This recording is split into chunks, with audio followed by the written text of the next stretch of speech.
بیوی اگر شوہر کو گالی بکتی ہو بلا وجہ تو اس کا کیا حکم ہے؟ اور شوہر کے لیے دعا کے بجائے بد دعا کرتی ہو بچوں کے سامنے، وہ بھی صرف مالی حالات کی وجہ سے، جبکہ شوہر رات دن محبت کرتا ہو، پیسے نہیں دیتا ہے نا، مگر رزق کا مسئلہ اللہ کی طرف سے ہو۔ بھائی اگر رزق اللہ کی طرف سے، بیچارے شوہر کی آمدن کم ہے، تو پھر عورت کو برداشت کرنا چاہیے۔ عزت دار عورت، وفادار عورت دکھ اور غم میں اپنے شوہر کے ساتھ شریک ہوتی ہے۔ ایسے لوگ میں جانتا ہوں، جب کماتے تھے، آمدن آ رہی تھی، بیگم بڑی خوش، بیچارہ غریب ہو گیا، بیگم صاحبہ بھاگ گئیں۔ یہ بے وفائی ہے، اور یہ دوسری جانب سے بھی ہوتی ہے بے وفائی۔ بیگم کو کوئی بیماری ہو گئی، بیچاری کی شکل و صورت خراب ہو گئی، اب آپ نے کیا کیا؟ بیگم کو فارغ کر دیا، دوسری عورتوں میں دل لگانے لگے، یہ بھی بے وفائی ہے۔ جب میاں بیوی بن گئے تو اب کس کے؟ ہمیشہ کے لیے ہیں۔ یہ بات آ رہی ہے سمجھ میں؟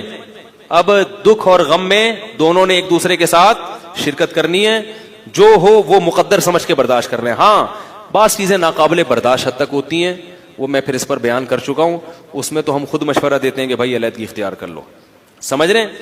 اس میں کچھ چیزیں تو ایسی ہیں جو شوہر کی غیر اختیاری ہیں، مگر پھر بھی جیسے شوہر اگر نامرد ہے، اولاد کا چانس ہی نہیں ہے، پھر میں خواتین کو مشورہ دیتا ہوں علیحدگی اختیار کریں اس سے، کیونکہ نکاح کا بنیادی مقصد کیا ہے؟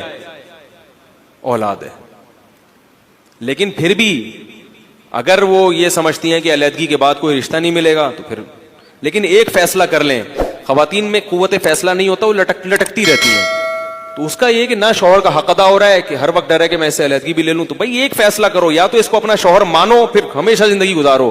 جیسے وہ فاطمہ، حضرت فاطمہ رضی اللہ تعالیٰ عنہ تھی نا، جمیلہ بنت ثابت رضی اللہ تعالیٰ عنہ، انہوں نے اسی وقت فیصلہ کر لیا کہ مجھے ان کے ساتھ نہیں رہنا۔ شوہر بہت زیادہ بدصورت تھے ان کے، وہ بہت زیادہ خوبصورت تھی، اسی وقت فیصلہ کر لیا کہ نہیں رہنا۔ اب کیا ہے کہ وہ کنفیوز رہتی کہ رہنا ہے کہ نہیں رہنا، تو نہ شوہر سے محبت ہوتی اور توجہ بھی دوسری طرف مائل ہوتی، شوہر ہے بھی یا نہیں بھی۔ یہ معاملہ کیا ہے؟ خطرناک۔ جب شوہر ہے تو سر کا تاج ہے، وہ پھر آپ کے لیے قابل احترام ہے، پھر ٹوٹ کے اس سے محبت کرو، فیصلہ کرو ایک کہ رہنا ہے کہ نہیں رہنا۔ تو ہمارے ہاں خواتین میں قوت فیصلہ نہیں ہے، اور ان کے والدین میں بھی قوت فیصلہ نہیں، وہ بھی لٹکا کے رکھتے ہیں۔ بیگم ابھی فی الحال، بیٹی ابھی دیکھتے ہیں، گزارا کرو فی الحال، پھر دیکھتے ہیں اگلے سال دیکھیں گے کیا کرنا ہے۔ او بھائی اگلے سال دیکھیں گے، کیسے دیکھیں گے؟ یا تو وہ اس کا شوہر ہے، کسی عورت کو پتا چل جائے یہ والا میرا میاں ہے، پتہ نہیں اگلے سال میں اس کے ساتھ رہوں کہ نہیں رہوں، تو وہ میاں میاں نہیں رہتا، پھر وہ کیا خیال ہے؟ وہ پھر میاں میاں۔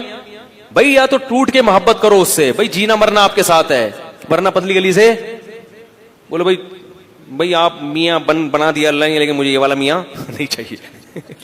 ایک فیصلہ کریں، لٹکے نہیں درمیان میں۔ اور آخری بات اس میں یہ ہے کہ یہ فیصلے بہتر ہے خود نہ کریں۔ جب بھی کوئی اس قسم کی سچویشن ہو، کسی ماہر کو، گھر کے بڑوں کو بٹھا کے، کیونکہ خواتین جذباتی ہوتی ہیں، بعض دفعہ بڑے بڑے فیصلے کر لیتی ہیں، بعد میں پچھتاتی ہیں۔ وہ ذرا سے میاں میں تھوڑا سا کوئی ٹیکنیکل فالٹ پیدا ہو گیا، وہ حدیث سنی کہ وہ بصورت تھے، تو میرا والا بھی تھوڑا سا کالا کلوٹا سا ہے تو مجھے بھی نہیں چاہیے۔ او بھائی ایسا نہیں ہوتا، تھوڑا بہت ڈینٹنگ پینٹنگ کا کام ہر آدمی میں ہوتا ہے۔ پرانی گاڑی جب بھی لیں گے تھوڑا بہت کام وہ نکالے گی، تو اب کوئی بات نہیں، اب آپ نے اس سے علیحدگی لے لی یا گھر کو جہنم بنا دیا، وہ کہاں جاؤ گی پھر دوسرا والا اتنی محبت نہ دے آپ کو، وہ ہینڈسم اسمارٹ تو ہے، مگر وہ ممکن ہے آپ کو محبت نہ دے۔